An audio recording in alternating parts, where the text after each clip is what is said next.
Today we'll talk about how can you fix this problem or know how you can do that on your Candy Crush Soda app. So all you have to do, so you just click here on settings here.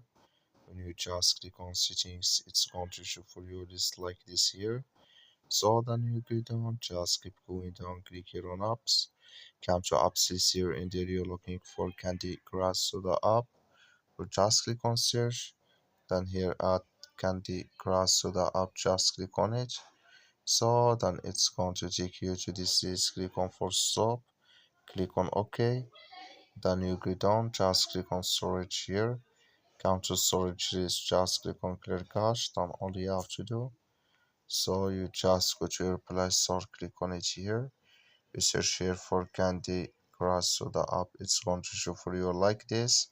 You will find here if this click on it, then it's going to work with you. That's all you have to do. Thank you for watching. Don't forget to support us by like and subscribe.